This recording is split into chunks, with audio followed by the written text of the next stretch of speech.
Imagine eating black bread filled with sawdust, meat soaked in vinegar, and water that smelled like a dead rat. For medieval peasants, that wasn't a nightmare. It was dinner. In the medieval world, hunger made even filth taste edible. Today you'll learn why food in the Middle Ages was so revolting by modern standards, how people endured spoiled ingredients, crude preparation methods, and desperate hunger in a world without hygiene, refrigeration, and choice. In a medieval village, the kitchen was not a place of comfort or aroma. It was a smoky, dim enclosure where flies swarmed freely.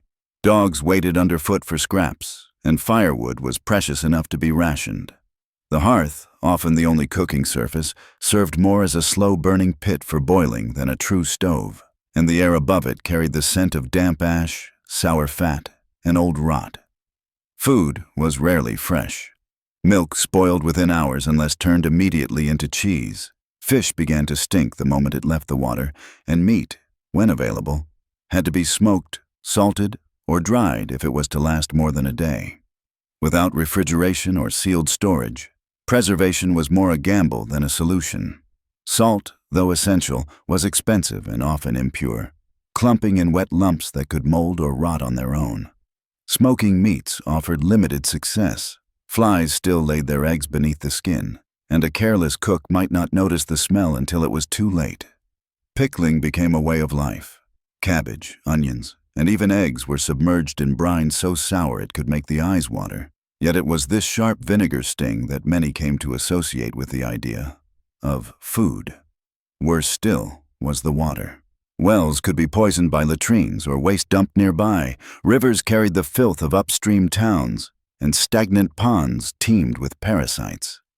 Drinking water raw was a risk, so most villagers drank weak ale or watered-down wine, not because they preferred the taste, but because fermentation killed what they could not see. Clean water was a rarity, boiled for infants and the sick, saved for dough or gruel, but never wasted on thirst alone. In this world, people did not eat to enjoy. They ate to avoid pain, and meals were a defense against hunger, not a pleasure. And so, in the fight against that constant, gnawing hunger, even the most basic staple, bread, became a symbol of both resilience and desperation. In years of good harvest, bread was dark, dense, and coarse, made from rye or barley rather than the finer wheats reserved for monasteries or noble tables. Its crust was nearly black, its interior heavy with bran and grit from millstones, and though it filled the belly, it rarely comforted the spirit. Yet in lean seasons, even this rough bread vanished, replaced by nightmarish imitations that bore the shape of food but none of its nourishment. During famines, which struck with chilling regularity, peasants turned to anything they could grind into flour. Acorns, soaked and boiled to remove their bitterness, were dried and crushed to stretch what little grain remained. Sawdust was sometimes added to flour to give weight to the dough, while dried moss, ground bark, or straw provided bulk, though not substance. These makeshift loaves were hard as stone, bitter to the tongue, and so fibrous they tore the gut from within. Children fed on such bread often suffered from bloating, vomiting, or fever, their bodies unable to process what their hunger had forced down. Mills, controlled by lords or the church, extracted a fee from every sack ground, and when scarcity struck, millers became gatekeepers to survival. Hoarding was common, and accusations of theft or grain dilution often led to brutal punishment. Yet even when flour was secured, baking was not guaranteed. Village ovens were shared or taxed, and many households lacked fuel to cook. Some resorted to laying flatbread on heated stones or burying dough in embers, which left it burned on the outside and raw within. For the poorest, there were days, sometimes weeks, when even bark bread was a luxury. Grains of wheat that fell during harvest were gathered from the dirt like gold dust, while moldy crusts were soaked in water to soften them into a bitter porridge. Rats became competitors in the search for crumbs, and bread, though humble, often stood between life and starvation. In the same grim contest for survival, meat occupied a strange and dangerous place on the medieval table, not as a daily comfort, but as a fleeting prize that carried its own risks. When animals were slaughtered, usually during autumn to avoid the cost of feeding them through winter, the meat had to be consumed quickly or preserved by whatever means were available. Salting was the most common method, but the salt itself was often coarse, contaminated, or in short supply, leaving gaps for rot to take hold before the process was complete. Smoking offered another path, yet the crude setups used in peasant huts, little more than meat hung above the hearth in the ceiling smoke, could only slow the decay, not stop it. And so, long before a knife carved into it, meat began to turn. A greenish tinge on the fat or a sour smell was not reason enough to throw it away. Instead, cooks leaned on harsh methods to mask the symptoms: vinegar, onions, wild garlic, mustard seed, or in noble kitchens, imported spices like pepper, cloves, or cinnamon. These seasonings did not preserve so much as disguise. A leg of pork might be soaked in sour wine until the stink faded, then stewed until it fell apart, soft enough that texture no longer betrayed its decay. The line between seasoning and deodorizing was thin, and often trampled. Among the wealthy, spice became a kind of weapon against rot, though even their kitchens were not spared from the realities of the age. Merchants grew rich off saffron, mace, and nutmeg, while nobles used gold leaf and sugar paste to decorate meat so far gone it could barely hold its shape. Roast swan, peacock, or venison might arrive at the feast with jeweled eyes and a cloak of spices, yet inside, the flesh oozed with age, and the danger of sickness lingered beneath the extravagance. For the poor, such defenses were unreachable, and so they relied instead on boiling, to kill smell, soften muscle, and reduce foulness to something vaguely edible. What emerged from the pot was rarely called by name. Meat was meat. Its origin, pig, sheep, rat, or dog, was often unspoken, especially when hunger had stripped away both dignity and choice. Taste mattered little. In homes where meat remained a rare memory, sustenance came instead from cauldrons that never cooled. A single pot that simmered endlessly at the center of the household, absorbing scraps, bones, herbs, and whatever else could be spared. This concoction, often referred to as perpetual stew, did not follow a recipe. It grew from necessity, thickening over time with yesterday's grains, today's roots, and the uncertain remnants of last week's meal. Its surface shimmered with fat when luck allowed, but more often it was thin, earthy, and sour, with flecks of unidentifiable material swirling between greasy bubbles. Villagers added whatever they could find: nettles in spring, wild mushrooms in summer, and shriveled beans in winter, their skins splitting as they boiled into mush.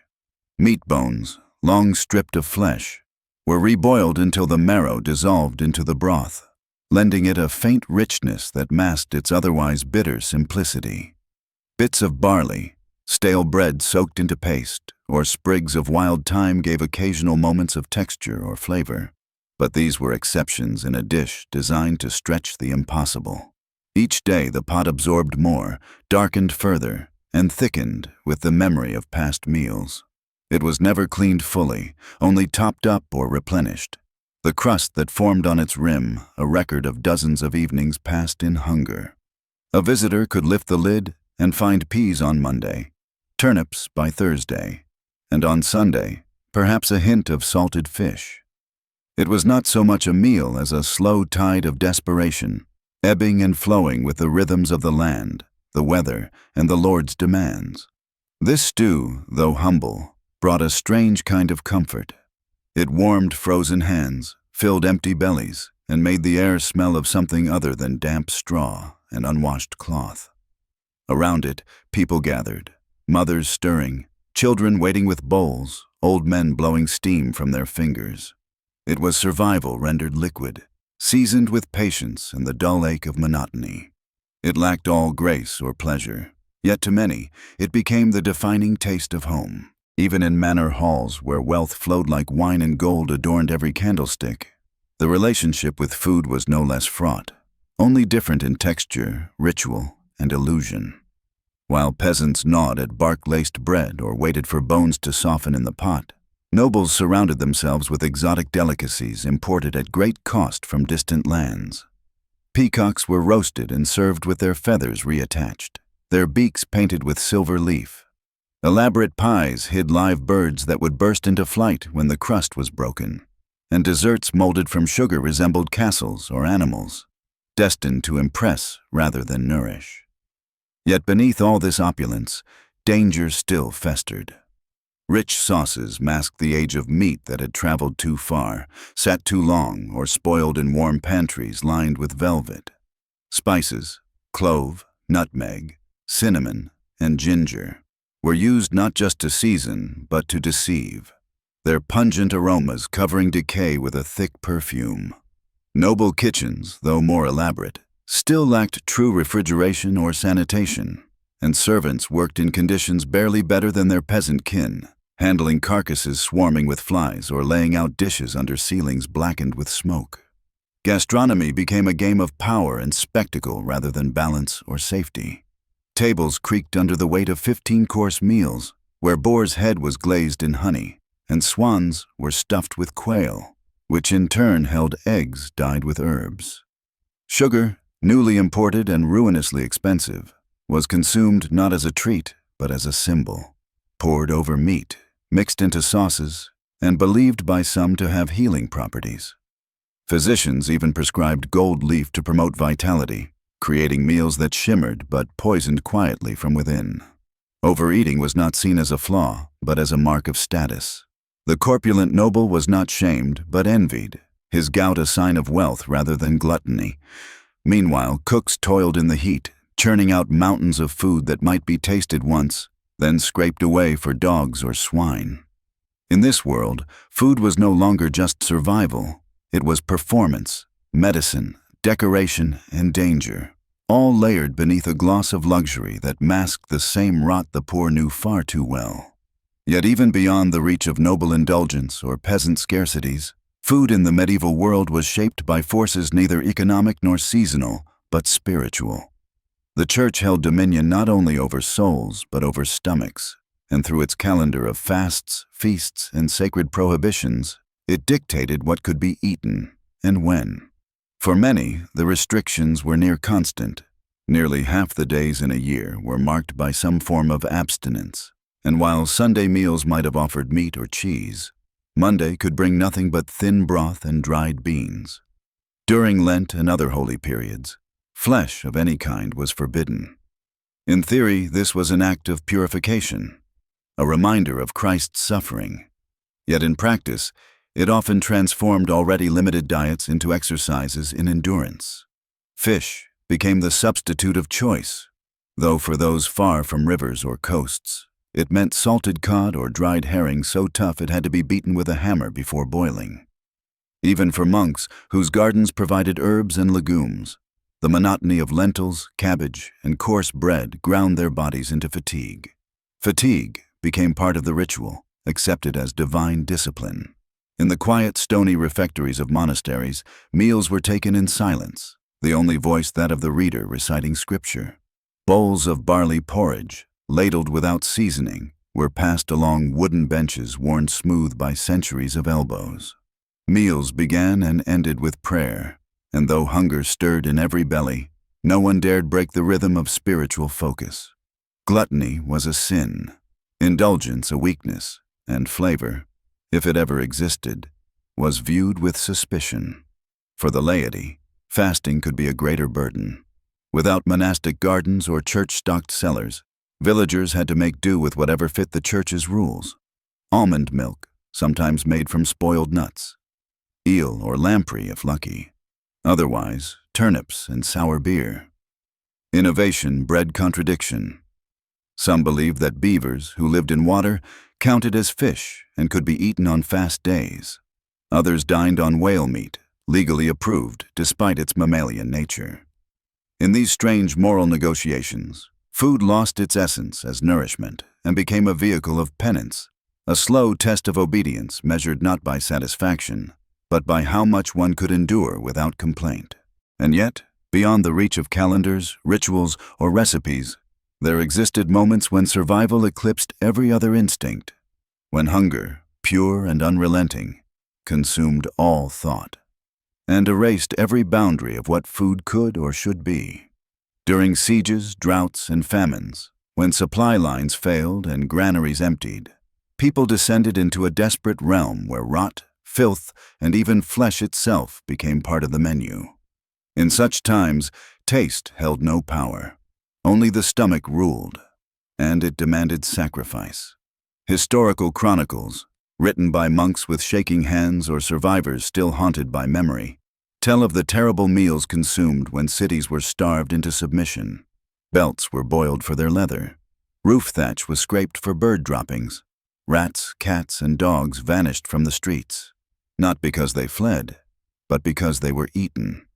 In some places, dried animal hides were softened in boiling water and chewed like gristle. In others, tree bark was ground into powder and mixed with hot water, forming a paste that filled the mouth but never satisfied the gut. Worse horrors followed as starvation deepened. Corpses were no longer sacred.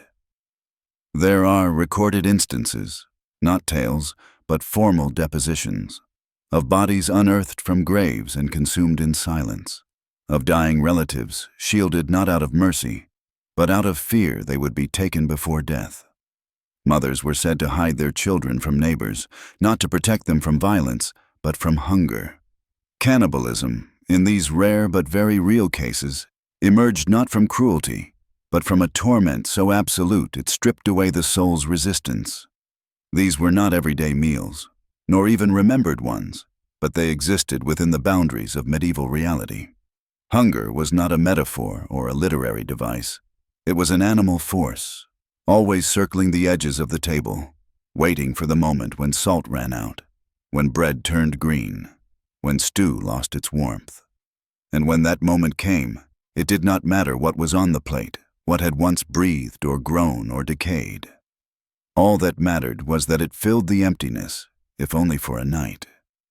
For in the Middle Ages, the true taste of food was not its flavor, but the silence of an aching stomach, finally quieted. If you enjoyed this story, trust me, the next ones will be even more powerful.